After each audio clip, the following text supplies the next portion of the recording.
विचार करा, जर आपल्याला या पुस्तकांच्या कपाटातून रसायनशास्त्राचं पुस्तक शोधायचं असेल तर ते खूप कठीण होईल, नाही का? पण समजा आपण जर सगळे पुस्तकं व्यवस्थित असे आवरून मांडून ठेवले, त्यांची विषयानुसार विभागणी केली, तर मग आपल्याला रसायनशास्त्राचं पुस्तक शोधणं सोपं होईल, नाही का? आता हीच गोष्ट मूलद्रव्यांच्या बाबतीतही लागू होते. वैज्ञानिकांनी आतापर्यंत 114 मूलद्रव्यांचा शोध लावला आहे, ज्यापैकी अनेक मानवनिर्मित मूलद्रव्ये आहेत. पण या प्रत्येकाचा स्वतंत्रपणे अभ्यास करणं खूप कठीण होऊ शकतं. म्हणून मूलद्रव्यांना समजून घेण्यासाठी वैज्ञानिकांनी वर्गीकरणाची एक छान पद्धत विकसित केली आहे.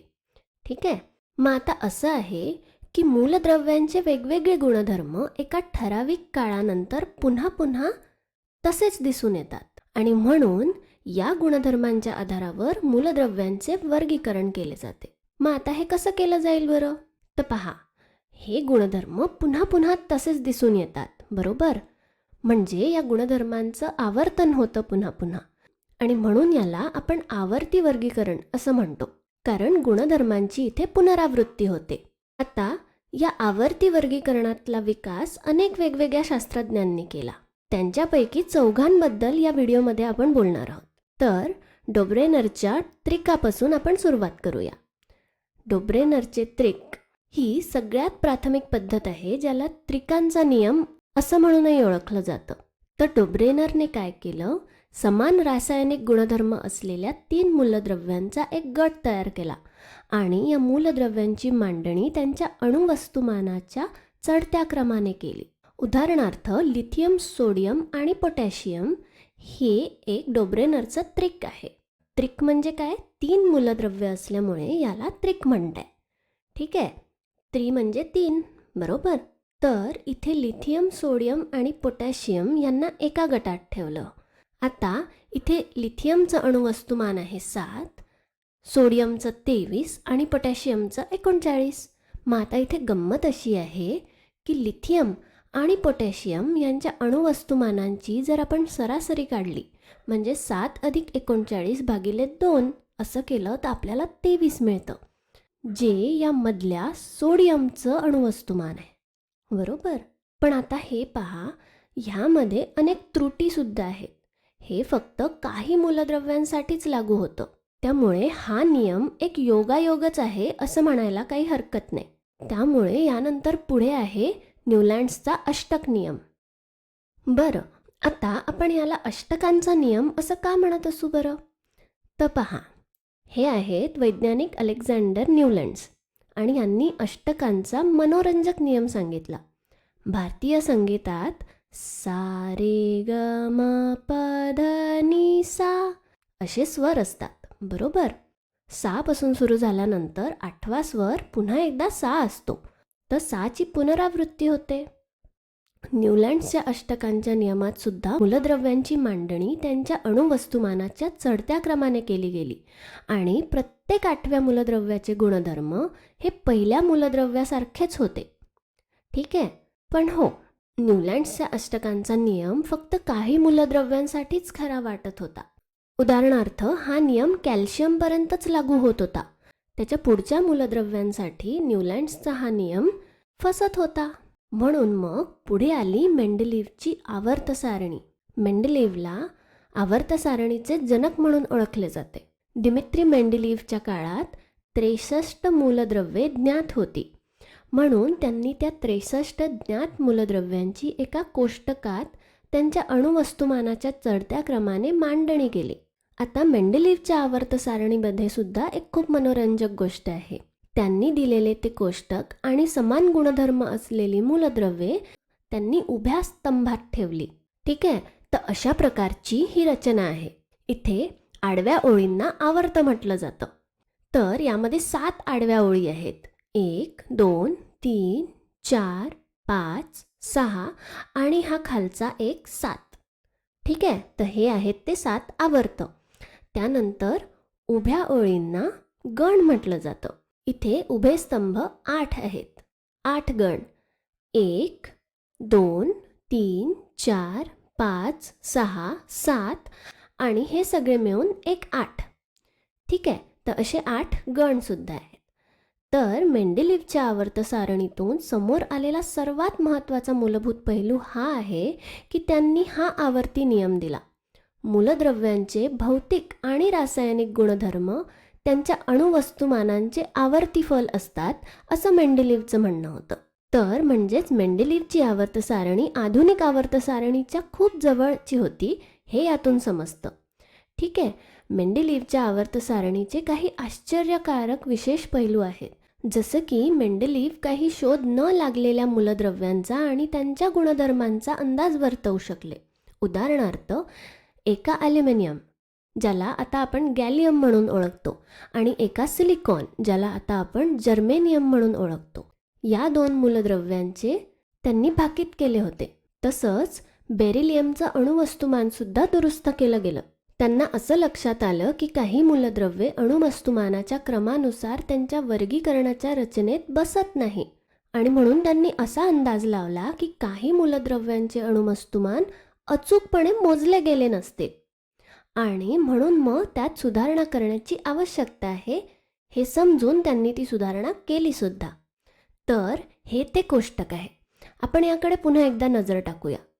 तुम्हाला या ज्या रिकाम्या जागा दिसतात आहे, तिथे त्यांनी भविष्यातील मूलद्रव्यांसाठी जागा सोडली आहे. तर इथे आपण पाहिला हा त्यांचा एका ॲल्युमिनियम, आणि इथे बघितला तो एका सिलिकॉन. हे 2 मूलद्रव्यांसाठीच्या त्या जागा आहेत. बरं, आता मला खात्री आहे की तुम्हाला इथे काही विसंगती दिसत असतील. इथे आपण पाहू शकतो की हे टेल्युरियम आहे आणि त्याच्या बाजूला आयोडीन आहे. आता टेल्युरियमचं अणुवस्तुमान 128 आहे आणि आयोडीनचं 127. आपण तर आधी म्हटलं होतं की मूलद्रव्यांना त्यांच्या चढत्या अणुवस्तुमानानुसार मांडलेलं आहे, पण इथे तर उलटंच दिसतंय. म्हणजे हा एक स्पष्ट अपवाद आहे. अशा इथे अनेक त्रुटी आहेत. खरं तर आपण मेंडेलिव्हच्या आवर्त सारणीच्या त्रुटींबद्दल बोललो तर हायड्रोजनला सुद्धा निश्चित जागा मिळालेली नाही आहे. आपण पाहिल्याप्रमाणे अणुवस्तुमानाच्या चढत्या क्रमात कोणताही नियमित कल नव्हता आणि समस्थानिकांना सुद्धा आवर्त सारणीमध्ये योग्य स्थान मिळवता आलं नाही. आता समस्थानिक म्हणजे काय? समस्थानिक म्हणजे अशी मूलद्रव्ये ज्यांचा अणुअंक समान असतो, पण त्यांचं अणुवस्तुमान हे वेगवेगळं असतं. पण याचा अर्थ एकाच मूलद्रव्याच्या वेगवेगळ्या अणुवस्तुमान असलेल्या वेगवेगळ्या समस्थानिकांना आपण वेगवेगळी जागा देणार का आवर्त सारणीमध्ये? तर नाही. तर हीच ती त्रुटी आहे. उदाहरणार्थ, जर आपण हायड्रोजनचे 3 समस्थानिक बघितले, हायड्रोजन, ड्यूटेरियम आणि ट्रिटियम, बरोबर, H, D आणि T, यांचे अणुवस्तुमान 1, 2 आणि 3 असे आहेत. यांचा अणुअंक एकच आहे, पण अणुवस्तुमान वेगवेगळे आहे.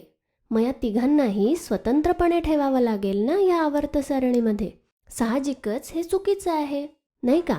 म्हणून मग या सगळ्या त्रुटी आणि मर्यादांना सुधारण्यासाठी मोझले यांनी आवर्त सारणीमध्ये अजून काही बदल केले. तर मोझले यांनी काय केलं, त्यांनी वेगवेगळ्या धातूंच्या पृष्ठभागावर अतिशय वेगाने जाणाऱ्या इलेक्ट्रॉन्सचा मारा केला आणि त्यांनी वारंवारतेचं वर्गमूळ विरुद्ध अणुअंक असा एक आलेख काढला. तो आलेख ही एक सरळ रेषा होती. हे ते समीकरण आहे. याच्या जास्त खोलात आपल्याला जायची गरज नाही, पण आता इथे आपण पाहू शकतो की वारंवारतेचं वर्गमूळ बरोबर A गुणिले Z-B. इथे A आणि B हे स्थिरांक आहेत. तर यावरून मोझले यांनी आधुनिक आवर्त नियम मांडला. आधुनिक आवर्त नियमानुसार मूलद्रव्यांचे भौतिक आणि रासायनिक गुणधर्म त्यांच्या अणुअंकाचे आवर्ती फल असतात. तर अशा प्रकारे त्यांनी आधुनिक आवर्त सारणी मांडली. आता मूलद्रव्यांची मांडणी त्यांच्या अणुअंकाच्या चढत्या क्रमाने केली गेली. ठीक आहे, आणि आपल्याला माहीत आहे की जसा अणुअंक वाढतो तसे प्रोटॉन्स वाढतात आणि इलेक्ट्रॉन्ससुद्धा वाढतात. त्यामुळे ही आवर्त सारणी सर्वस्वी इलेक्ट्रॉन स्वरूपणावर आधारित आहे, बरोबर. या आवर्त सारणीमध्ये सुद्धा आडव्या ओळींना आवर्त म्हणतात. यामध्ये 7 आवर्त आहेत. तसंच उभ्या स्तंभांना गण म्हणतात. या आवर्त सारणीमध्ये 18 गण आहेत. आता या सगळ्यांबद्दल आपण एक एक करून बोलूया. तर ठीक आहे, आपण आधी आवर्तांबद्दल बोलूया. आपल्याकडे या आवर्त सारणीमध्ये 7 आवर्त आहेत.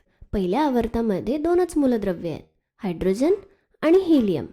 नंतर दुसऱ्या आणि तिसऱ्या आवर्तांमध्ये प्रत्येकी 8 मूलद्रव्ये आहेत. चौथ्या आणि 5व्या आवर्तामध्ये 18 मूलद्रव्ये आहेत आणि 6व्या आणि 7व्या आवर्तामध्ये 32 मूलद्रव्ये आहेत. ठीक आहे, इथे पहा 57 आणि 89 यांच्या नंतरची मूलद्रव्ये इथे खाली ठेवली आहेत. या 2 ओळीसुद्धा 6व्या आणि 7व्या आवर्ताचेच भाग आहेत. ठीक आहे.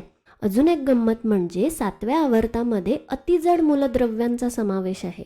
आपण जर 113 पासून 118 हा अणुअंक असलेल्या मूलद्रव्यांकडे बघितलं तर त्यांचा नुकताच शोध लागला आहे आणि त्यांच्या गुणधर्मांचा अद्याप पूर्णपणे अभ्यास सुद्धा झालेला नाहीये. त्यामुळे आपण असं म्हणू शकतो की 7वा आवर्त काहीसा अपूर्ण आहे, कारण यातल्या बहुतांश अतिजड मूलद्रव्यांचा अभ्यास अजूनही बाकी आहे. आता आपण गणांबद्दल बोलूया. तर इथे 18 गण आहेत आणि हे खूप मनोरंजक आहे की एका गणात असलेल्या मूलद्रव्यांचे गुणधर्म समान असतात. म्हणजे समजा या पहिल्या गणाकडे आपण बघितलं तर या गणातल्या सगळ्या मूलद्रव्यांचे गुणधर्म काहीसे सारखेच असतात, पण ते जरासे बदलत सुद्धा जातात. यापुढे आहे एस ब्लॉक किंवा एस खंड. आता प्रत्येक मूलद्रव्याचा संयुजा इलेक्ट्रॉन कुठे जातोय यावर अवलंबून हे वेगवेगळे ब्लॉक किंवा खंड आहेत. उदाहरणार्थ गण 1 आणि गण 2 हे एस ब्लॉकशी निगडित आहेत. याचा अर्थ इथल्या मूलद्रव्यांचा शेवटचा इलेक्ट्रॉन NS या उपकवचात जातो. ठीक आहे. तर गण 1 ला अल्कधातू म्हणतात आणि गण 2 ला अल्कधर्मी मृदा धातू असं म्हणतात. हे दोन्ही मिळून एस ब्लॉक तयार करतात. ठीक आहे. त्यानंतर आहे पी ब्लॉक किंवा पी खंड. या पी ब्लॉकमध्ये असलेल्या मूलद्रव्यांचा शेवटचा इलेक्ट्रॉन NP या उपकवचात असतो. पी ब्लॉकमध्ये 13वा गण आहे ज्याला बोरॉन कुल म्हणतात. 14वा गण आहे ज्याला कार्बन कुल म्हणतात. 15व्या गणाला निक्टोजन असं म्हणतात. आता निक्टोजन हे अनोखं नाव आहे जे प्रत्यक्षात ग्रीक शब्दावरून आले आहे, ज्याचा अर्थ गुदमरणे असा होतो. शुद्ध नायट्रोजनचा श्वास घेतल्यावर गुदमरण्याचा जो अनुभव होतो त्यावरून हा शब्द आलेला आहे. ठीक आहे. त्यानंतर आहे 16वा गण ज्यातल्या मूलद्रव्यांना चॅल्कोजेन्स म्हणतात.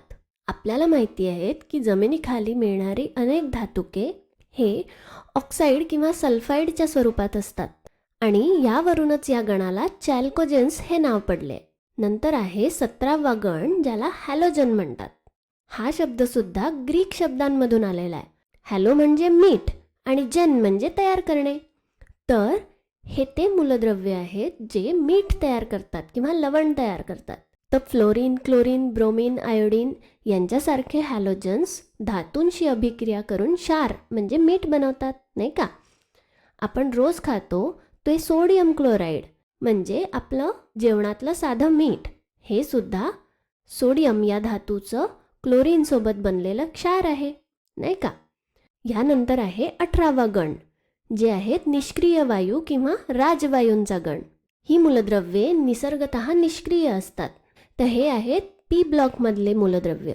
आता एस आणि पी ब्लॉक यामधल्या सगळ्या मूलद्रव्यांना मुख्य गटातले मूलद्रव्य असं सुद्धा म्हणतात.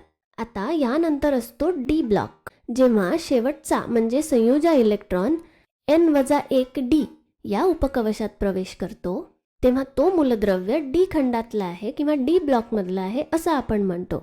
आता डी उपकवचामध्ये 10 इलेक्ट्रॉन्स प्रवेश करू शकतात. त्यामुळे डी खंडामध्ये आपल्याकडे गण 3 ते गण 12 असे 10 गण आहेत.